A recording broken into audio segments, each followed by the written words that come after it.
In the autumn of 2000, Japanese census workers were out in full force going door to door, conducting the national population survey.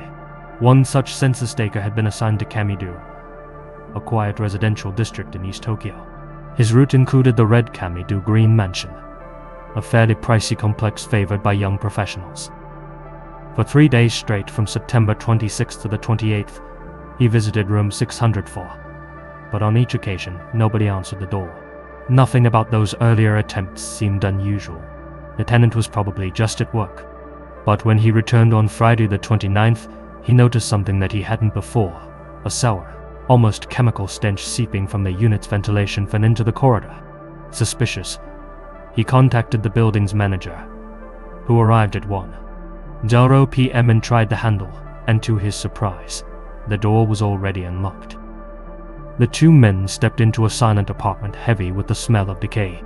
In the bedroom, they discovered the body of the unit's sole occupant, 28-year-old manga artist Yoko Yoshida. She had been living alone in that same room since 1995, and now was lying face up on a futon, wearing only a t-shirt and dressed from the waist down. A white cloth had been laid neatly across her face. Her skin had browned. Her body had bloated, and experts say that she had been dead for at least 10 days. Faint marks around her neck pointed towards her cod. Somebody had strangled her to death with their bare hands. Nothing in the room was ransacked. Yoko's wallet, bank book, cards, and roughly 3 million yen in cash were still sitting untouched on her desk. And despite her state of undress, there were no signs of sexual assault, no male DNA on or around the body, and no signs of a struggle whatsoever.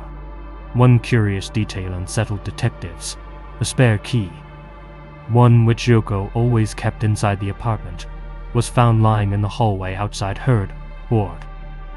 Beyond that, there was nothing: no fingerprints, no CCTV footage, and crucially, no evidence of a forced entry. Everything pointed towards one conclusion: that Yoko had either willingly let her killer in, or the killer already had access to her apartment. Detectives began with the obvious questions. Who did Yoko know? Who did she work with? Were there any disputes in her personal life? As they pieced together her existence, they realized that Yoko's circle was extensive. As mentioned, she worked as an independent manga artist under the pen name Sugi Asakiko. She wrote, illustrated, and self-published BL Doujinshi, initial gap romance stories. She wasn't a household name by any means, but within Tokyo's underground comic scene, she was fairly well known and had many friends and acquaintances within the community. Her writing was bright, energetic, humorous, and a little eccentric, and the few fans she had adored her husband. But could one of them have adored her too much? Like most doujinshi creators at the time, Yoko printed her real home address in the coffin of her books, a quirk of 90 seconds printing culture, but one that meant any fan stranger or opportunist knew exactly where she lived. Any of them could have paid her an unsolicited visit, and Yoko, known for her kind and trusting nature, may well have invited them in for tea. But her address being public knowledge also raised another possibility, because doujin artists rarely earned enough to survive off their work alone. Throughout the 90 seconds and early naught, they were often targeted by scouts from the adult entertainment industry, vultures who troll comic conventions looking for young, pretty, friendly creators. They'd buy a book, copy the address from the coffin, wait outside the artist's apartment and bump into them, and then pitch a high-paying part-time job opportunity. And it's plausible the same thing happened to Yoko. According to the people who knew her, she had started working nights at a members-only club in Shibuya and was allegedly serving as a call girl for wealthy clients. Among her customers, it was rumored, were minor celebrities and comedians.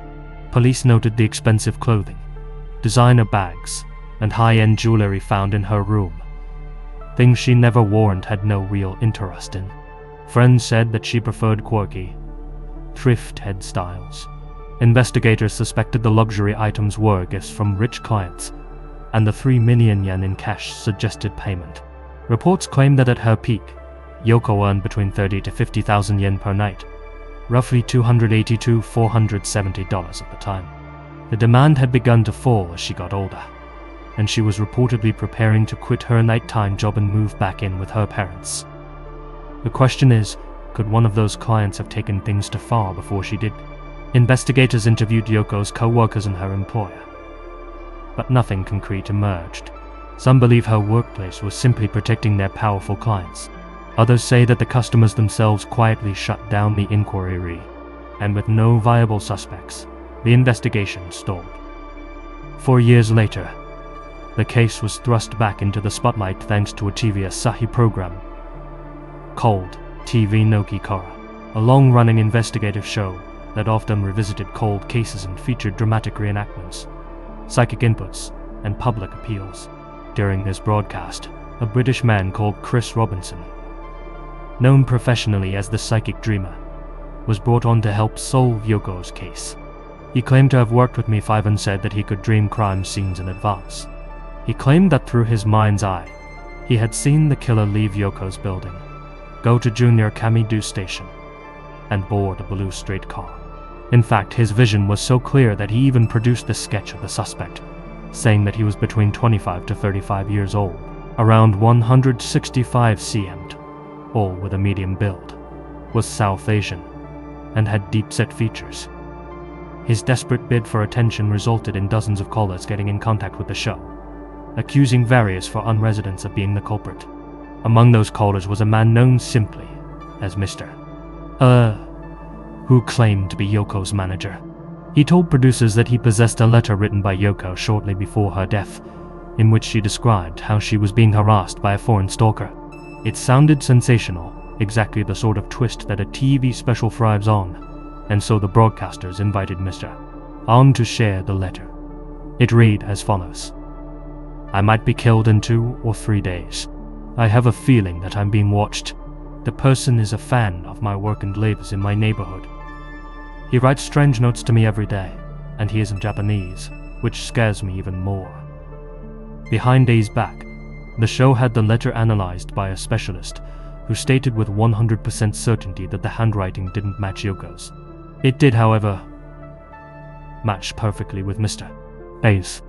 On camera, I was confronted by a former police interrogator. Under pressure, he admitted he wasn't Yoko's manager at all, and that he had forged the note out of jealousy. As a fellow cartoonist and part of Yoko's inner circle, he felt overshadowed by her modest amount of success, but insisted he had nothing to do with her death. Police never named her as a suspect, but the incident cast a long shadow over the investigation, muddying public perception and leading to years of speculation involving foreign stalkers. Mr. I never faced any repercussions for trying to pin the blame on a local gay gene, nor did Dream Detective Chris Robinson. One's a proven liar. The other may just be delusional. But what if this pair of goobers succeeded and an innocent man was arrested as a result? Would they have come clean about making up their stories then? Somehow, I doubt it. Mr.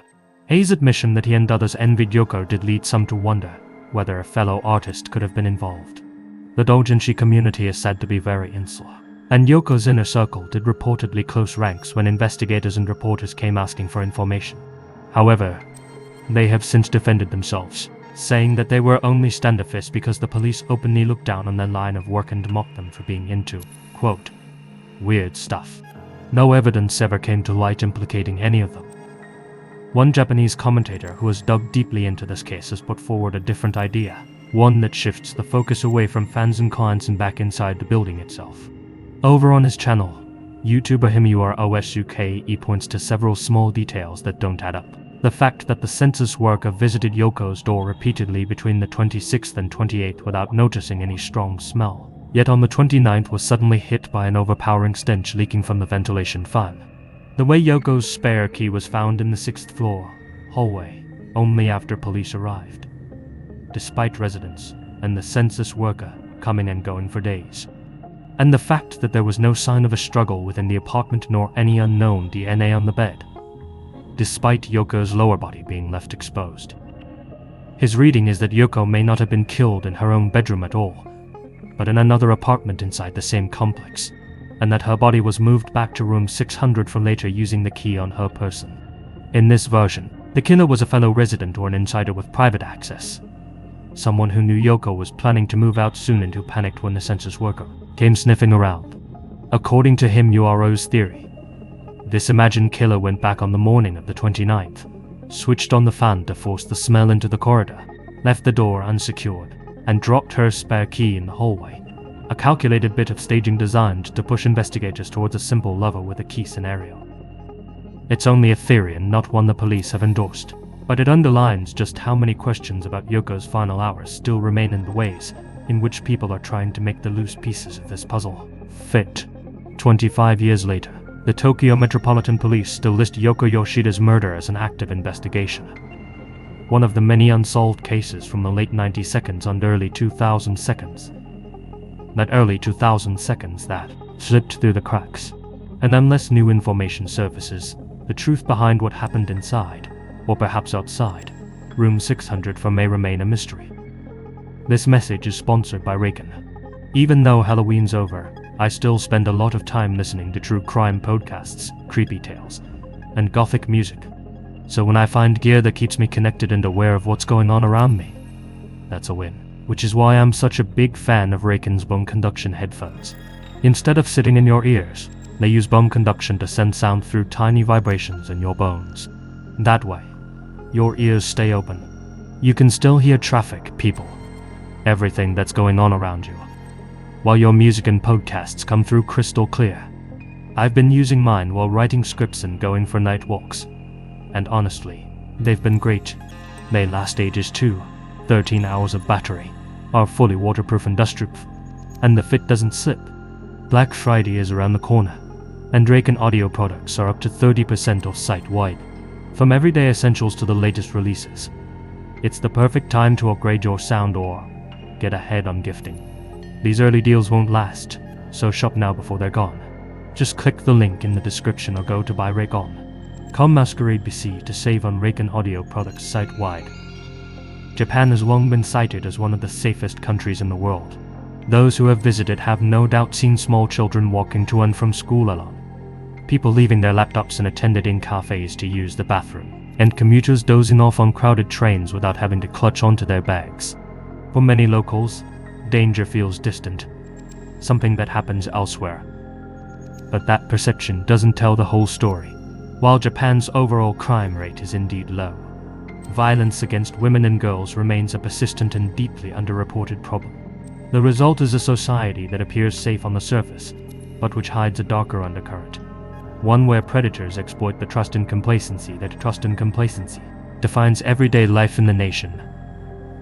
One where guards are lowered, blind spots are plentiful, and where all a monster needs is one thing, a window of opportunity. Nana Sakuma was born in 1978 in Chiba Prefecture, just east of Tokyo. Her parents divorced when she was still very young, and she grew up living with her mother and grandmother in a modest single-story apartment in Ioda. To keep the household afloat, her mother worked long nights as a hostess at a local snack bar.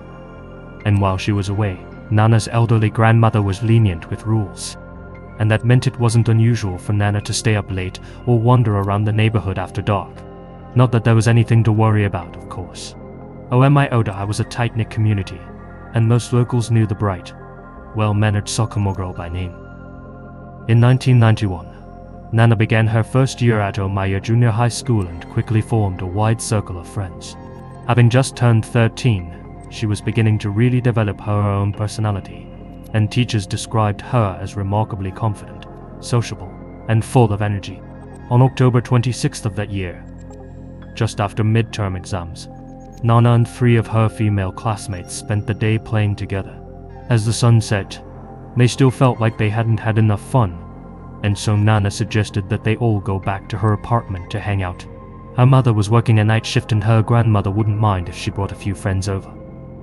Together, the group rode their bikes to Nana's flat and spent the evening watching TV, chatting, and laughing quietly while Granny slept in her room. By midnight, the girls had grown hungry. They checked the kitchen but found no leftovers in the fridge. As such, Nana proposed going out to buy some onigiri and snacks at the nearby Keion Binai. When they got there, however, they discovered that the convenience store was already closed. One girl remembered that there was a 24-hour mini-stop about 4 km away, and they all agreed to ride there instead.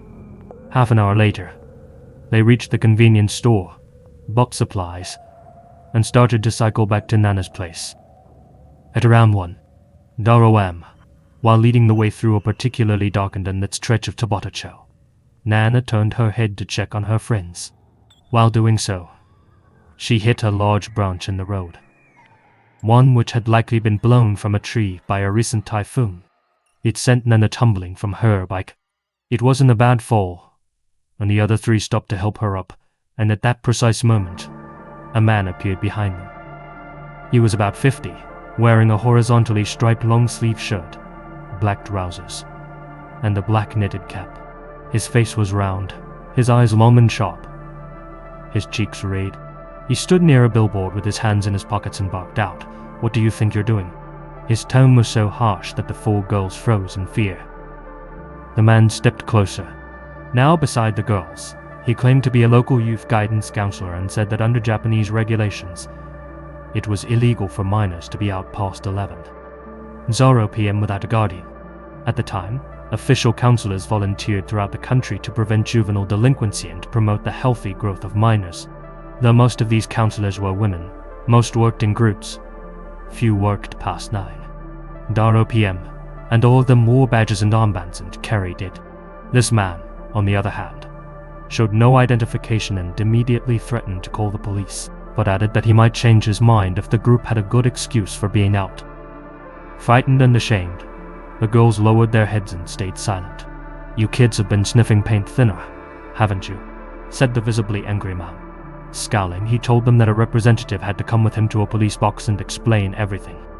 After scanning their faces for a moment, he pointed directly at Nana. "You come with me." Perhaps out of fear or a sense of compliance, Nana didn't argue with the man. He was an authority figure, after all, and so she simply followed him as he led her toward a small side road off Route 126. As she disappeared from view, the man turned back to the remaining 3 girls and bluntly stated, "You don't have to wait. Go home." When one of them asked what to do about Nana's bike, he replied without looking back, "I'll use my truck to transport it later."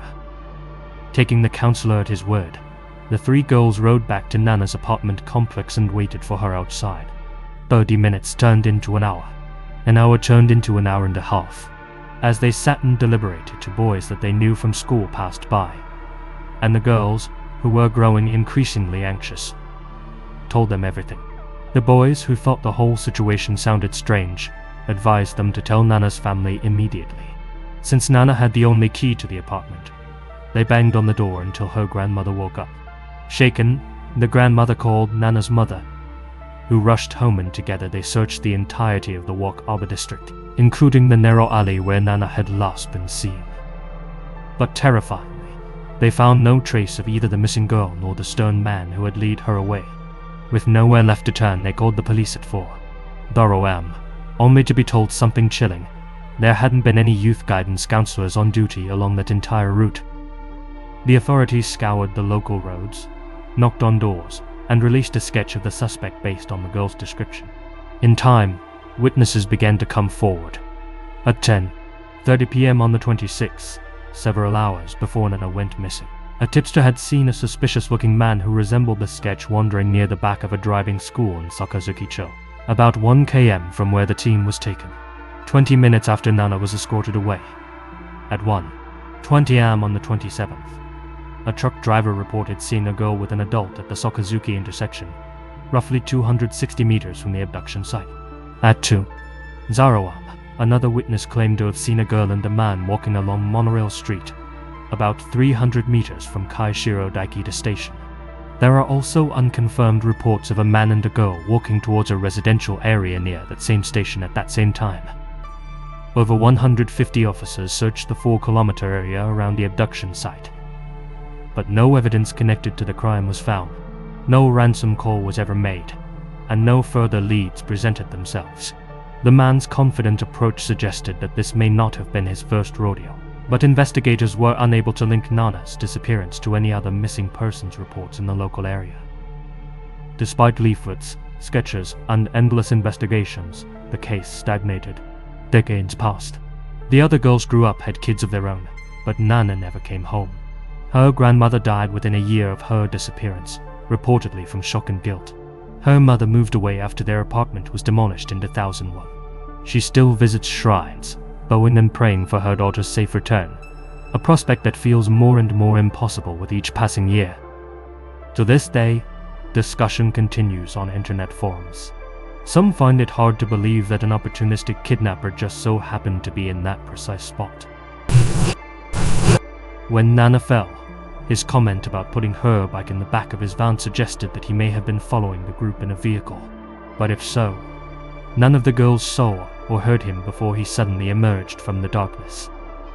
Others have a more chilling theory that the large branch laying horizontal on that pitch-black stretch of road hadn't been blown there by strong winds, but had been strategically placed there. That the man was hiding in the shadows just off the roadside, watching, waiting, hoping that some unsupervised child would spring his trap. That might seem unlikely given the late hour and the amount of luck required for his plan to work, but who knows how many nights he may have gone out fishing for prey. Who knows how many other times it may have worked. But perhaps the most haunting theory really is the simplest, that the man was just there, ready to act on a moment's notice. And the only thing stopping other ordinary-looking monsters like him is the right opportunity. A Japanese YouTuber, Incidents, Society and Life ISL, has explored a more specific theory that a man known as Suspector, arrested in the late 1960s for a series of assaults, may actually be connected to Nana's case. Suspector was convicted of impersonating a juvenile officer or police officer to lure school-age girls into isolated areas, usually stairwells or storage spaces. He was later caught in Nakano while attempting to coerce another girl. In 1991, Nana Sakuma was also taken by a man pretending to be a juvenile officer, which closely mirrors Suspecte's early behavior.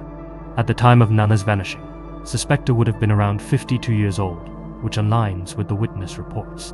ISL speculates that Nana's abduction may have been impulsive, triggered by a kind of psychological relapse or compulsion, and that the suspect may have taken her to a temporary residence, dormitory, or workplace where the crime escalated. Suspector is currently 86 years old and still lives close to when Nana disappeared. This theory, however, remains unconfirmed.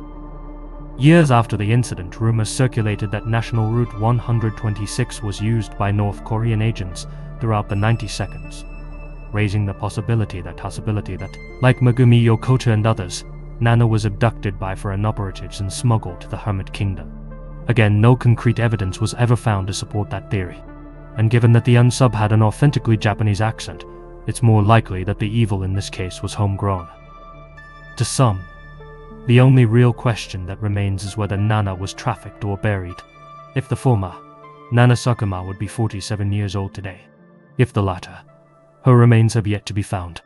Regardless, given that the statute of limitations in this case expired before Japan's legal revisions, if the perpetrator is ever identified, then legally speaking, he'll be untouchable.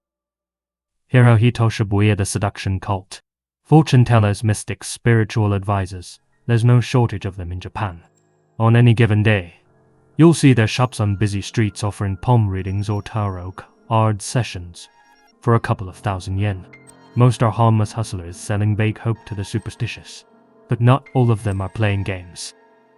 In the case of 74-year-old Hirohito Shibuya, things were far more sinister. Unlike the street-corner psychics, old man Shibuya ran his operation from a private residence in Higashiyama-to, a quiet residential bedroom community in West Tokyo. Neighbors noticed the same unsettling pattern, a steady flow of women, both new assistants and new clients, entering his home but almost never leaving. After just one visit, he somehow convinced each of them to drop their families, their obligations, their entire lives, and marry him one after another. And by early 2023, he had built himself a polygamy cult consisting of 9 wives and the 3 children he had had with them. These women weren't just his followers.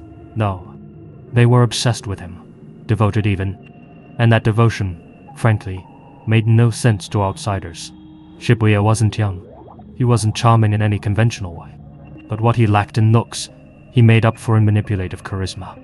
Shibuya began building his network of so-called concubine brides as early as the year 2000 after setting up his fortune teller business.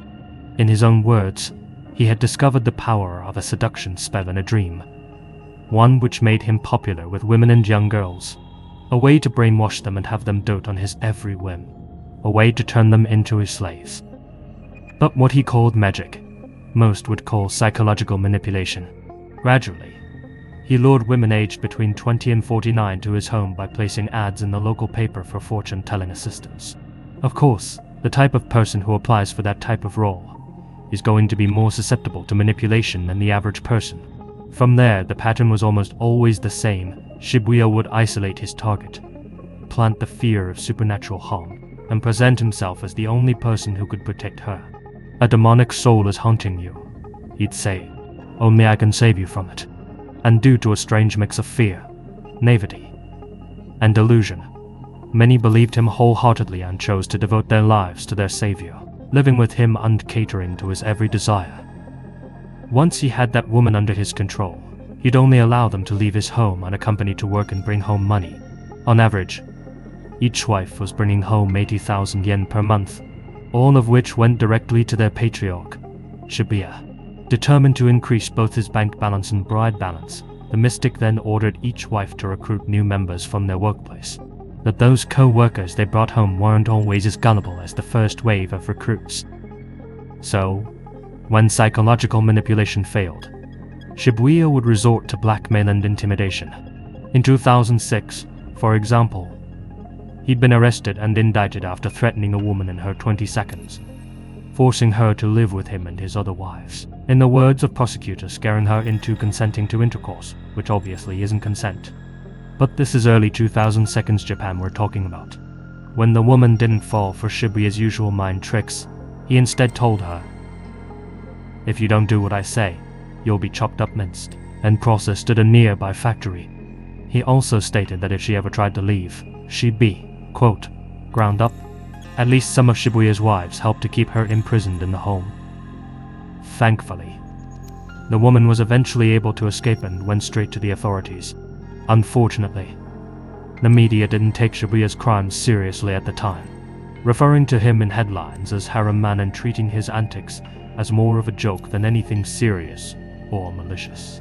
Though accused of polygamy, which is illegal in Japan, Shibuya technically hadn't broken the law, as he divorced each of his wives shortly after marrying them and giving them his name, and as such, was never actually wed to more than one at a time. Because of that, the only things he was found guilty of were coercion and intimidation. In court, he promised the judge that he would stop living with multiple women and that he'd send each of them back to their parents' homes. "I never want to do anything like this again," he said.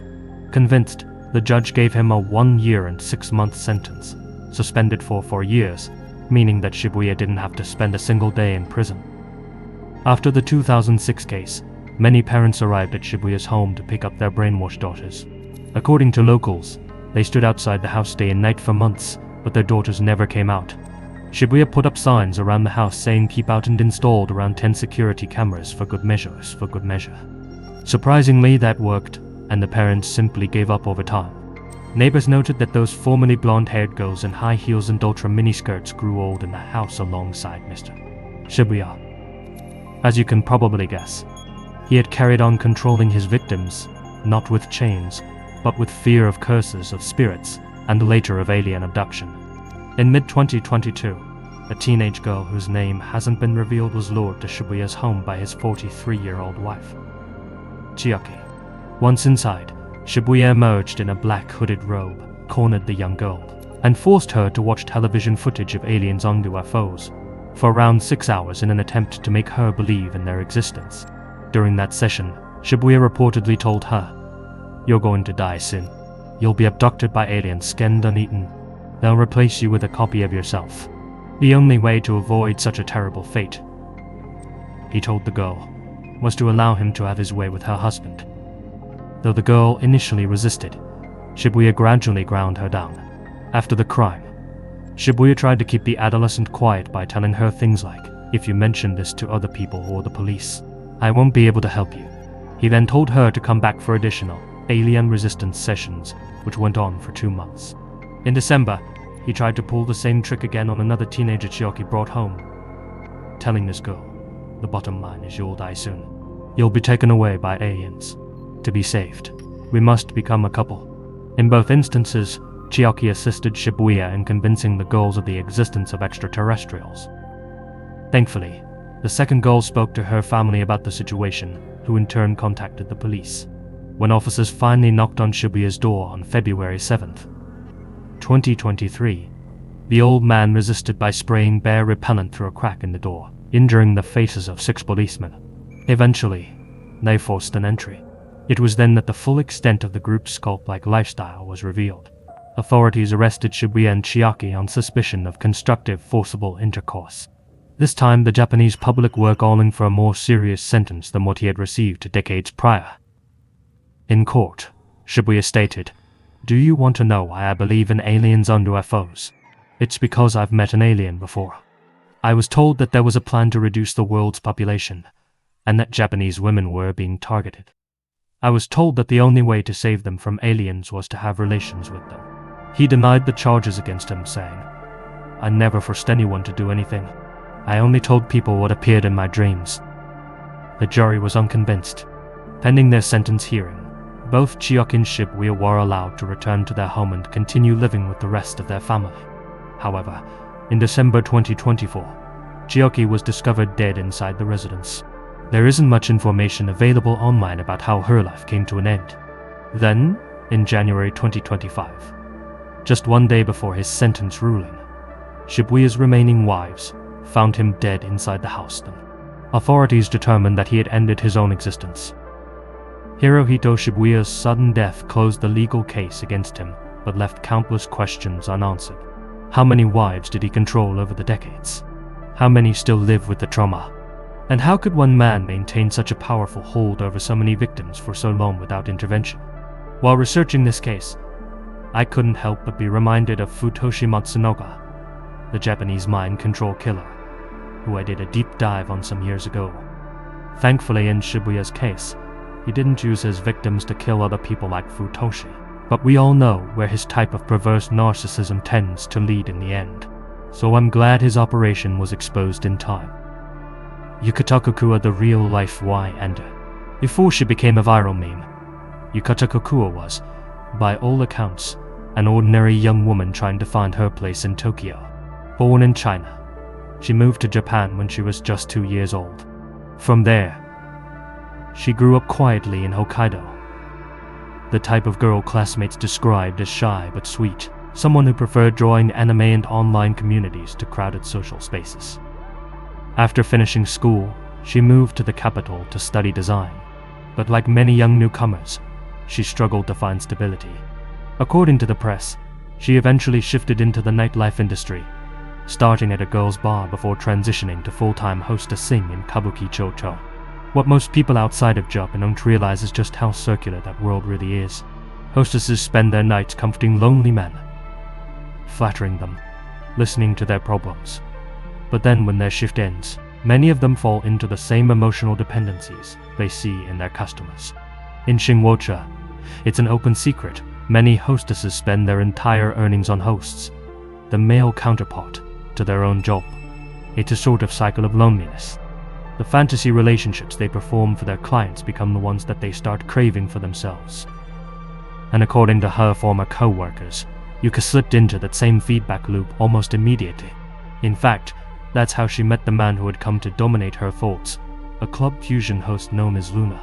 In nightlife circles, he was a rising star, stylish, effortlessly charming, soft-spoken, and skilled at making any woman feel like she mattered by remembering personal details about her, doting on her, laughing at her jokes, and generally acting chivalrous.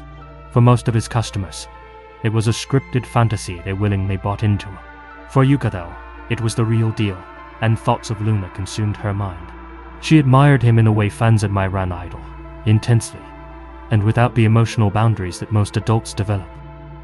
She started visiting Luna at the club 3 times a week, reportedly spending upwards of 50,000 yen per visit and racking up a huge amount of debt in the process.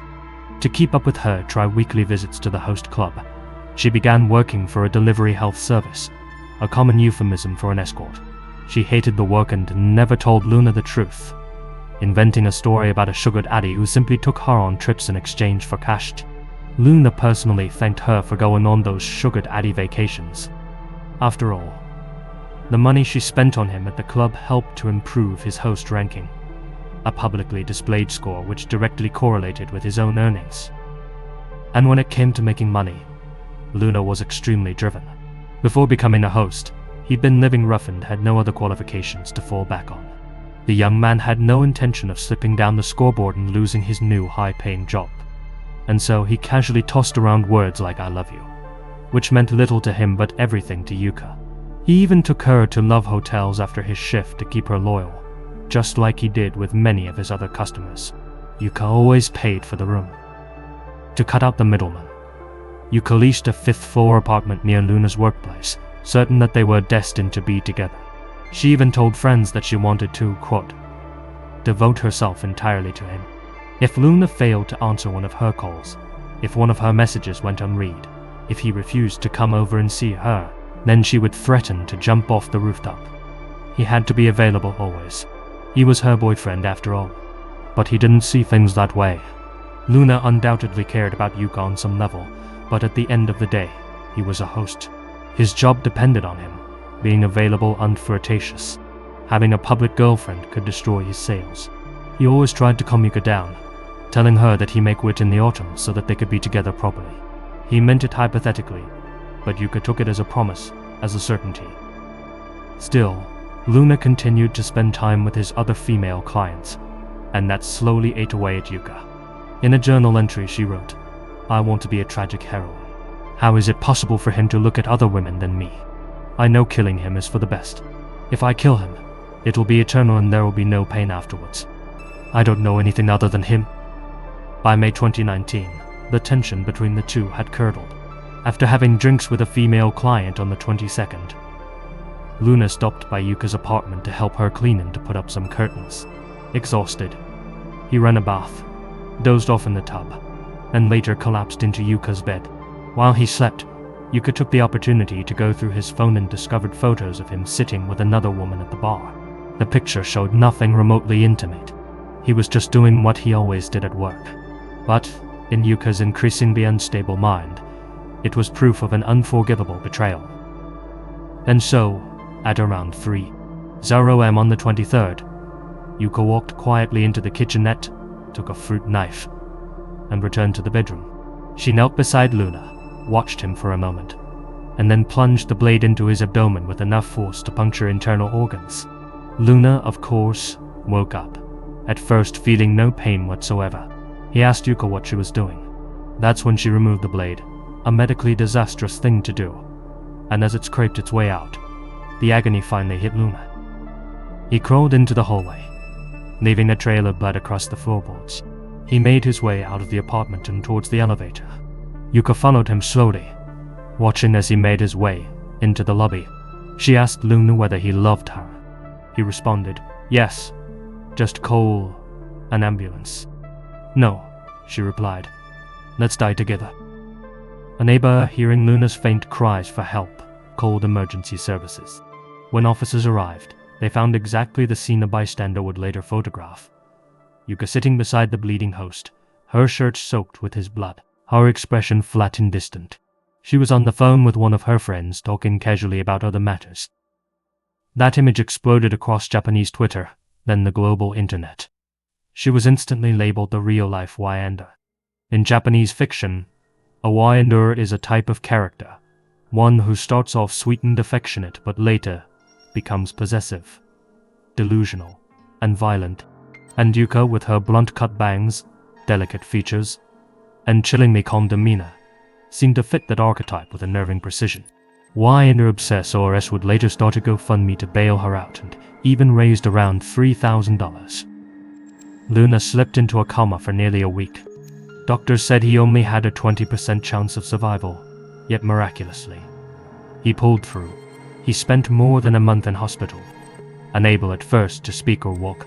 Nightmares tormented him, recurring visions of Yuka, twisting her body to crawl through his hospital window. He became so frightened she'd find him that he asked to be placed in a windowless room. However, he later said that he bore no hatred towards her, understood her point of view, and was working on becoming a better person himself. In an interview, he explained, "If possible, I want people to be able to live a normal life rather than paying for their sins." Following the incident, Luna restyled himself and became Phoenix Luna, a nod to his close call with death and his subsequent rebirth. Despite no longer being able to drink due to the liver damage he had sustained in the attack, he's now a more popular host than he was before, known as the boy to kill for. His earnings have increased substantially. Meanwhile, Yuka underwent psychiatric evaluation and confessed to everything immediately. In handwritten letters later released to the media, she said, "I stabbed him because I love him so much. I couldn't help it." She described the act as a kind of shared death, insisting she never intended to stab anyone else. During the trial, prosecutors argued that Yuka's obsession had crossed into delusion, that she had constructed a fantasy romance around a man whose job was to literally sell emotional intimacy. They said she wasn't just jealous. She wanted to possess him completely, and when she felt that slipping away, she chose destruction over abandonment. In December 2019, the Tokyo District Court sentenced her to 3 years and 6 months in prison. Many considered it shockingly lenient for attempted murder. Others pointed to her remorse, her confession, and her lack of a criminal history.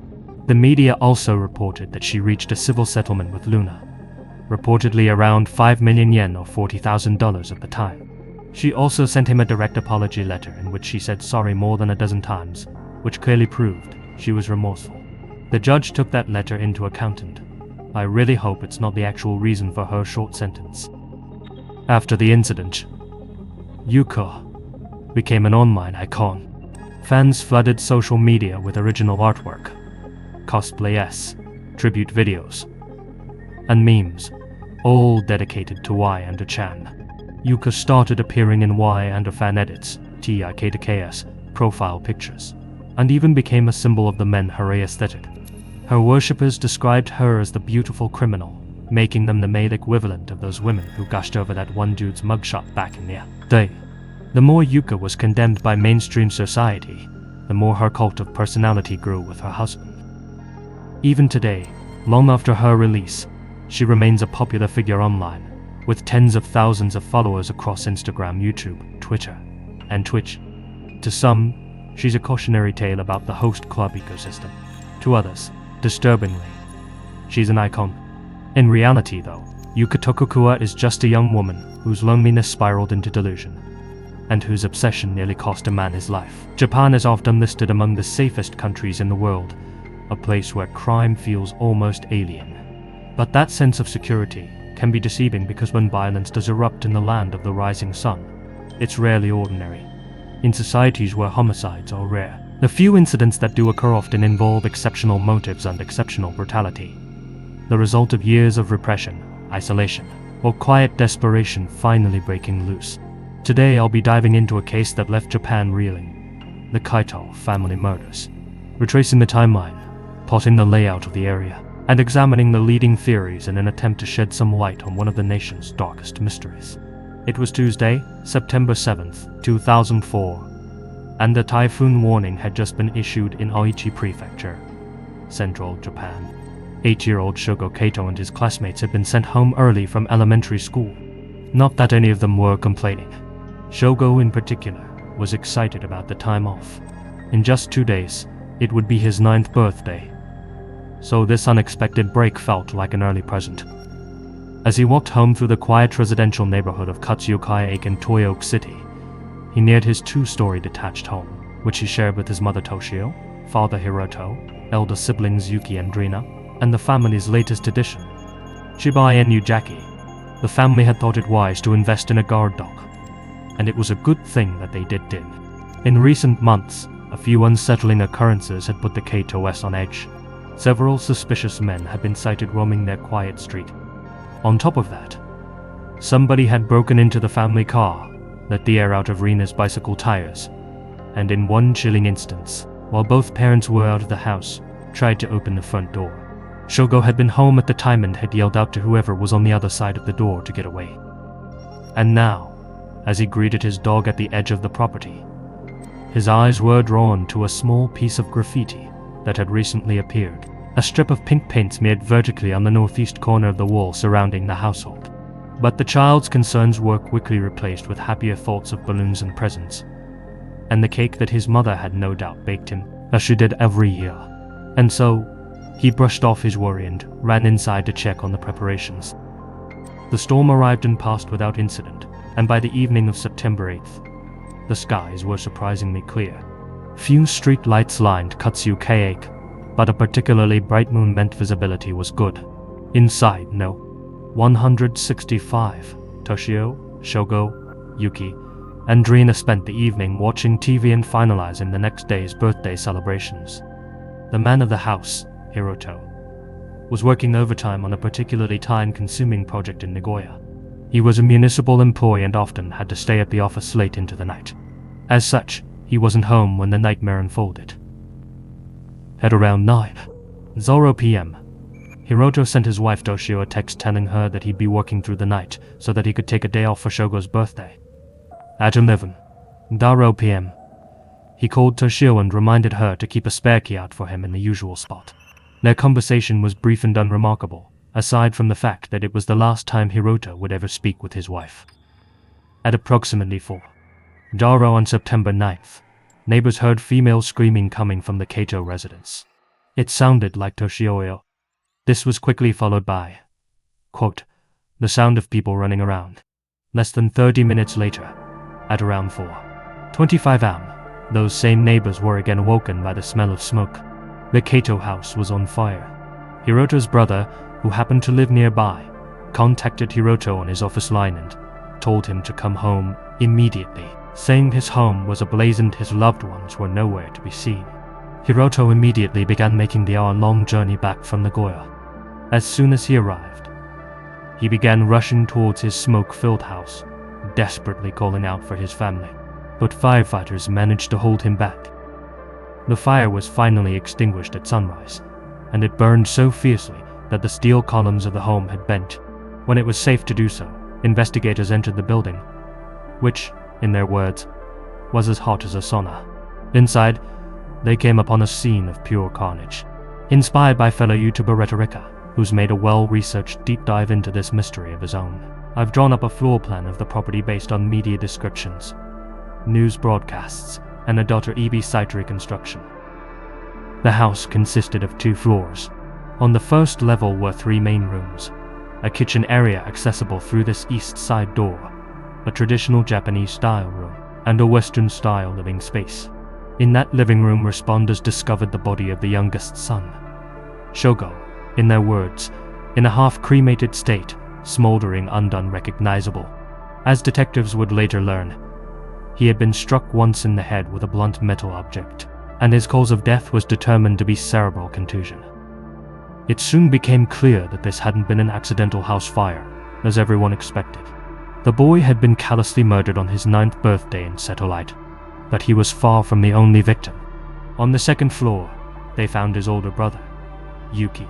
He too had been killed by a single blow to the head, which had caused an acute subarachnoid hemorrhage. Curiously, a blanket had been draped over his lifeless body. In contrast, the female victims had been dispatched more violently. More personally, both were found outstretched in their respective bedrooms. Toshio had been stabbed and slashed more than a dozen times in the back and face, while Rina had been stabbed nearly 10 times in her back and other places. The wounds on both women were around 3 cm wide, with deep punctures from their backs to their lungs, and they had been stabbed hard enough to break their ribs. Since there was no sign of metallic chipping, police say a hard survival knife with a length of around 20 cm must have been used. Just like Yuki, both Toshio and Rina had been covered with blankets. The state of the bodies was confusing, to say the least. Why had only the female victims been viciously stabbed? Why had Toshio, Yuki, and Rina been hidden under blankets but not Shogo? For that matter, why was Shogo the only one found on the first floor and not in his bedroom, when he wasn't allowed to stay up late by himself? And why had he been burned much more thoroughly than the others? Despite the commotion overheard by neighbors, there was no evidence of any defensive wounds, and it's believed that each family member was asleep when they were attacked. The use of different weapons suggested multiple perpetrators working in unison, though detectives couldn't rule out a well-prepared lone killer being the culprit. After bludgeoning and piercing their victims, the intruder or intruders then placed kerosene-soaked newspaper throughout the home in an apparent attempt to burn out the interior and destroy any bloodstains, fingerprints, footprints, or skin fragments. Terrifyingly, various quantities of black soot were found in the lungs of each victim, indicating that they were all still breathing when the fire was set. Detectives attempted to reconstruct the killer's movements, but unfortunately, due to the amount of fire damage, they struggled to do so effectively. Both the front and side doors to the property were locked, and there was no sign of a forced entry. The windows on the ground floor had melted, so at first they believed that the intruder must have gained access through one of them, most likely this window at the rear of the property, as the shutter was partially raised. But neighbors pointed out that that was unlikely. Toshio obsessively kept all of the doors and windows at ground level locked to protect her kids from any would-be intruders, and certainly wouldn't have left one open. Yuki's second floor window had been open at the time, but there was no evidence that a ladder had been used to gain access. Given that the youngest victim, Shogo, had the least amount of soot in his lungs and that he was found on the first floor, it stands to reason that he was attacked first and that the killer or killers had truly entered on the ground level. Toshio had kept a secret key out in the storage shed as per her husband's request, but investigators found it in the exact same spot where she had left it. If the killer had used it, he had put it back very carefully as to confuse the investigation, and had locked the door behind him before fleeing into the night. Investigators initially thought that this was a home invasion gone wrong, with the pink paint being used to mark the property out, but they struggled with the lack of motive. And there had to be one, because this house hadn't been selected at random. It was surrounded by a maze of roads, other residential buildings, and farmland in a quiet area far from the town center. That's to say, the Kato-s had been intentionally targeted by someone familiar with this area. But the family had received no direct threats prior, and though a few drawers had been opened, the only item stolen from the home was the dog's collar. Why kill the sleeping occupants, only to run off empty-handed? The only rational explanation is that whoever snuck into the Kato home in the early hours of September 9th did so for one reason, to kill everyone inside. The sheer brutality and effort made to cover up the crime indicated that this was a meticulously planned hit. The person or people responsible had come well prepared. For instance, Luminor revealed no traces of blood outside the property, indicating they had brought a spare change of clothes with them, so that they could burn their blood-soaked outfits at the scene. Neither of the weapons were ever found. No cameras captured their movements. They were in undoubt within 30 minutes, and they had brought their own kerosene to ensure that none of their DNA got left behind. This was a near-professional job, and without a witness, it would be hard to pin it on anybody. And frustratingly, the sole survivor who could actually shed some light on this mystery wasn't talking. Not because he didn't want to, mind you, but because he couldn't. The Kato family's dog, Jackie, had been found cowering under their car in the driveway, no doubt having witnessed the nightmare unfold. As one detective put it, I often seriously wonder how great it would be to be inside that dog's eyes and brain. Yet ironically, it was Jackie's silence that gave investigators their strongest lead. The Kato-s had been training Jackie to be a guard dog, keeping him by the front entrance during bedtime hours. Shiba-Inu are a particularly alert breed, and as expected, Jackie would always bark whenever a stranger approached. On the night of the slaying, though, the locals hadn't heard so much as a peep out of him. Yet somebody had unshamed him by removing his collar, someone he either trusted enough or feared enough not to bark at. With that in mind, the detective's attention turned towards his master, Hiroto.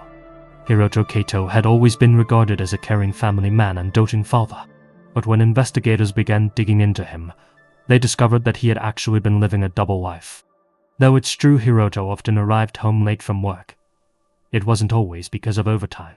After clocking off, he would often visit upscale hostess clubs with colleagues and chat with beautiful women for hours on end, spending tens of thousands of yen per visit and often sending his favorite hostesses additional money as gifts. As he would later admit, he'd become obsessed with, quote, escaping into a glamorous place that wasn't available to him at home. It was later rumored that Hiroto had become romantically involved with a young Filipina who was working at one such club. According to some reports, he had become deeply infatuated with her, to the point that he was considering divorcing Toshio and starting a new life. Some sources claim that he spent a significant amount of money on her, as much as 400,000 yen per month.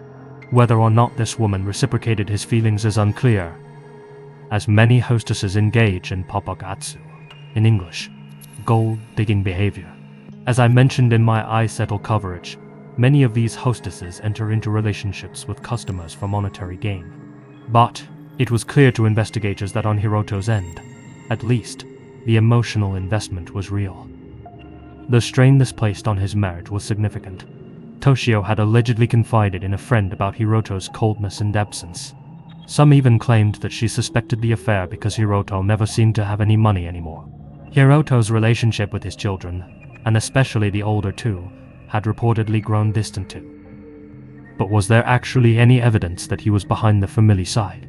Well, just 20 minutes before the female scream was heard coming from the Kato household, at 3:40 am, a truck driver spotted a blue passenger vehicle roughly 200 meters from the crime scene. The trucker was struck by the fact that it bore an Owari Ikomoki license plate, the same area where Hiroto's workplace was located. That seemed unusual at such a late hour. While the inferno raged, firefighters noticed a similar green vehicle with an Owari Ikomoki plate doctor past the Kato house, with a man in his 30 seconds or 40 seconds at the wheel. Could this have actually been Hiroto? Well, probably not. Hiroto actually had an alibi. Not only were his plates not Owari Ikomoki, as he didn't actually live in Nagoya, but one of his co-workers confirmed that he was indeed at the office when the nightmare took place. Something this co-worker may have been covering for Hiroto. Perhaps the fact that they were both at a hostess club and I guess working on a project at 4:00 am isn't that implausible given Japan's slightly over-the-top work culture. It's also worth remembering that Hiroto's brother contacted him on his office number rather than his personal phone, seemingly confirming that he was indeed an hour's drive away in Nagoya. Though there's no information about whether the police actually looked into his phone records, despite lingering public suspicion, Hiroto was never charged. Not in connection with this case, at least. In 2005, 1 year after the loss of his family, Hiroto Kato was arrested on charges of fraud and embezzlement. He had reportedly stolen over 10 million yen from his company, money which he blew on his favorite hostess. In court, he pled guilty, his only excuse being that he was a weak man. He was given a suspended sentence, in part because his defense argued that he was treated very roughly by investigators during his interrogation. While questioning him about the embezzlement, they had reportedly tried to get him to confess to his family's slayings and apparently caused him so much stress that he began stabbing himself in the leg with a pen. Since then, Hiroto has kept out of the public eye, and I don't just mean he turns down TV interviews. Aside from the 2004 funeral, he hasn't turned up to any memorial events for his wife and children and even refuses to hand out flyers alongside other Kato family members, which obviously isn't a great look. Investigative journalist Miki Kato, no relation, met with him to ask why he doesn't campaign for answers about his family's deaths. He replied, "No matter what I do, I'll still be seen as a suspect. It's the police's job to solve cases. I don't want to cooperate with the police. I don't want to have anything to do with them again. I want to be left alone. I'm scared of the media, and I'm scared of you coming here. No matter how reasonable the arguments you make, I have no intention of cooperating. I don't care what people out there who don't know me think. I just want those who know me to believe me." Miki Kato has actually been looking into this case since the very beginning and has been one of the few journalists able to speak with the people involved and those affected. That includes the detectives working the case, and in one article, she brought to light a very bizarre development.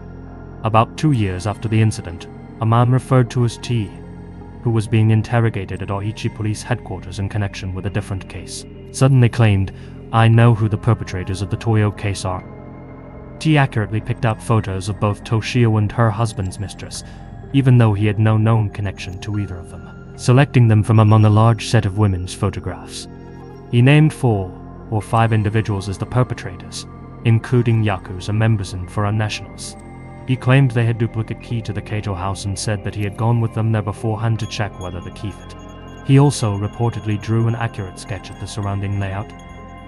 The Special Investigation Headquarters was electrified by this and spent months investigating T's story.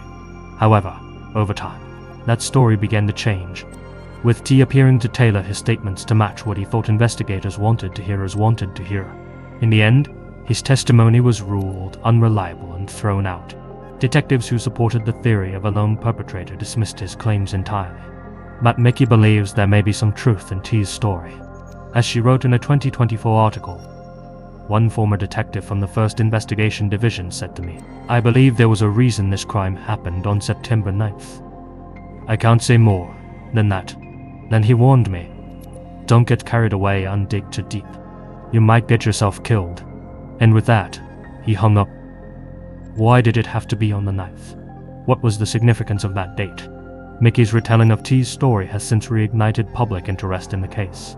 Online, people continue to speculate why a group of Yakuza might want to wipe out a mother and 3 children. Could Hiroto have angered a gang member at one of the upscale clubs he frequented, perhaps by messing with one of their women or failing to repay a debt? Could Hiroto himself have been the target, but just so happened to be out that night? Could Hiroto have been the one to hire their services using the last of his remaining cash? Could a jealous hostess have wanted his wife and kids out of the picture? Since Dee's story remains unconfirmed, those theories too are nothing more than speculation that the authorities aren't willing to entertain. They've since stated that they want to prioritize ongoing cases rather than past ones. The Kato house was preserved for a time in case forensic breakthroughs meant new evidence could be recovered, but it was later demolished due to structural damage, young vandals compromising the scene, and a consensus among detectives that this case will likely remain unresolved. One person who refuses to let this story fade from people's memory, though, is Toshio's sister, a woman who goes by the pseudonym Amami Toshi. From day one, Amami has been determined to avenge her sister, niece, and nephews. She was among the members of Sorano Kai, the organization which successfully campaigned to have the statute of limitations abolished for capital offenses, ensuring that killers can no longer run down the clock. She and other Kato family members gather at Katsuyokai 8 every September 9th to hand out flyers, spread awareness, and tell those who would listen about the 4 people who can no longer share their stories. Toshio was a devoted mother who, by all accounts, lived for her children, working hard not just as a full-time parent but as a part-time pizza shop and racetrack employee. Though she struggled to make ends meet, her kids never went without, and she always remained cheerful and gentle. Yuki was a natural sportsman who took part in countless after-school activities, such as karate classes, and was the captain of the track and field club. He was a super fan of the actress Watanabe. After the incident, the class anthology was filled with words that reflected Yuki's character. He was a person with great leadership skills and was full of motivation. In Amami's words, Yuki lived his 15 years on Earth as if he were rushing through them all at once. There must have been so much he wanted to do, which is why I fear he can trust in peace. His soul must be wandering. His old karate teacher, Sensei, was extremely affected by the death of his student. The violence that befell him was far beyond anything M had ever imagined. The suddenness, the unexpected, the impact of the loss. He felt like he had failed his student and considered giving up karate altogether, but decided to continue with a different approach. Sensei now teaches women and children basic self-defense techniques, with a focus on immediately useful moves when encountering sudden evil, such as training them to instinctively make the correct split-second decisions, to scream, to brush off the hand that grabs you, and run away. Like her brother, Rina too was athletic. She was a setter on her high school volleyball team and was a great admirer of Megumi Kuihara, a member of the Japanese national team at the time. She was also musical and creative and loved playing the piano and making accessories. Like Toshio, she had a nurturing personality and she often looked after her younger brother, Shogo. Amami had hoped that she would one day grow up and fall in love, but she never got to experience that. Rina's passing inspired her best friend. Why? To become a nurse and help save lives as a way to honor her husband. As for Shogo, even from a young age, he had a sense of justice, a sense that was perhaps inspired by his favorite hero, Ultraman. In a time capsule dug up after the incident, he had left an illustration. On the back, he wrote how he one day hoped to become a police officer. To begin with, Amami would make offerings of juice to Shogo to commemorate his birthday, but on what would have been his 20th, she began offering him a beer. His best friend grew up to become a policeman himself and says that they would have been great partners. As for the family dog, Jackie, Amami took him in. You'll be happy to hear that his life was peaceful from then on. He passed away in 2016. Locals still remember the Kato family. They remember the children's school events, the cheerful dog in the yard, the sound of life, that once echoed from the house. Now, it's just an empty lot, one which a mommy visits every year. Hiroto has yet to join her,